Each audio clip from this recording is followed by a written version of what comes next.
All right, we back. It's your boy CJ Goodfella, Motor City Sports Talk. Matthew Stafford passed Joe Montana for 17th on the NFL's all-time touchdowns list with his 274th touchdown yesterday. I think he only threw one touchdown to be exact yesterday. Let's talk about it. Hit that subscribe button, the like, comment button, share the video. And Stafford has Hall of Fame numbers, but a Hall of Shame winning record or record in general. But like I said, it's a different game. Joe Montana played today.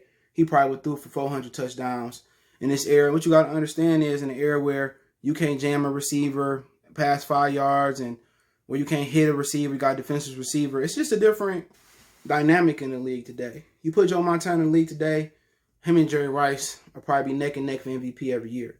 You know what I'm saying? And that's just the difference. You know, the physicality that he faced and being knocked out of games just like Joe Theismann, you know, it wasn't no target, area for a quarterback. You feel what I'm saying? You know, you can hit him low, you can hit him high, hit him low, hit him high. You can hit him wherever you want to hit him, regardless. And shout out to Space Jam, had one of the best movie soundtracks of all time, and Above the Rim, by the way.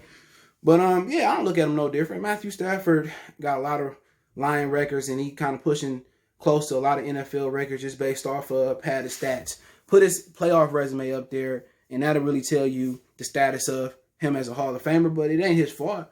Stafford played in Kansas City, he played in Houston, he played in Dallas. Stafford will probably be in the Hall of Fame with the records, with the numbers, with the winning percentage, all that. He'd be there.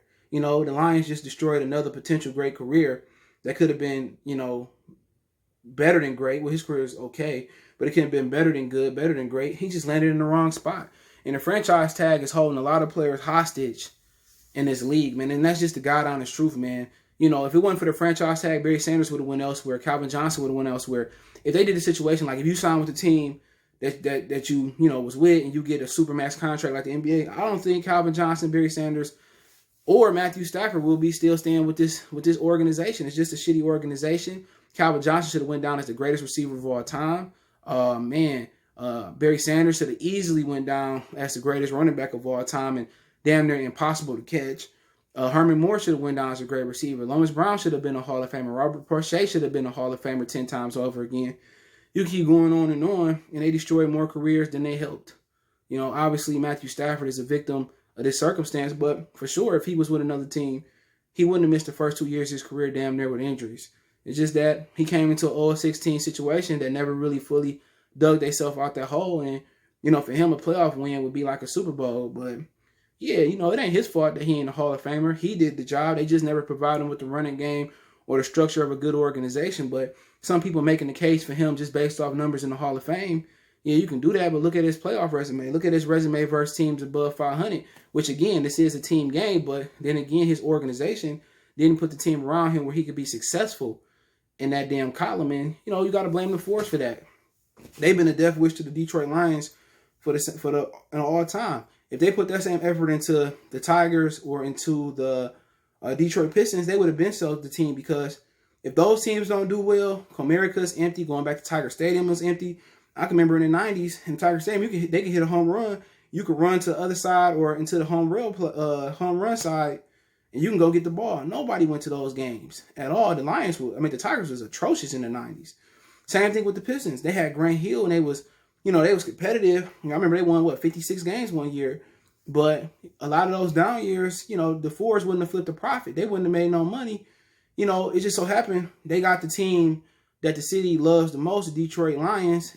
And, if you could switch your ownership, you would rather them take the Tigers or the Pistons, because they would have sold a long time ago. And that's the God honest truth. They would have been sold this team a long, long time ago. But the Lions make profits no matter what. If the NFL was in a position in the NBA or the NHL, the Force would have been sold.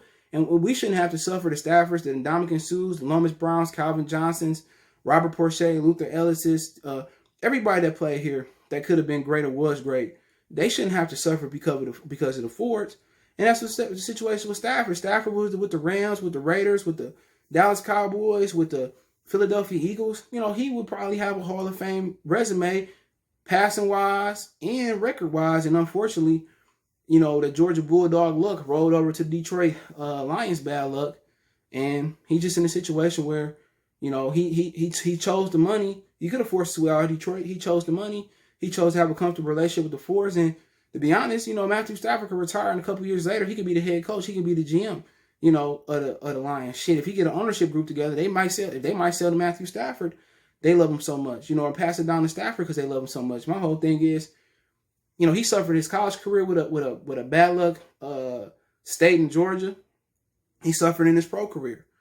I'm pretty sure Matthew Stafford probably don't want to see another football after he retired for a long time. But let me know what you guys think. Congratulations to him for passing Joe Montana, 274 passing touchdowns, and passing him on an all-time list for 17th. So, maybe he can play a few more years and really, gun for the record. But hey, don't forget me on Facebook, Instagram, Twitter. You can reach out if you have a business question, inquiry, sponsorship, video request.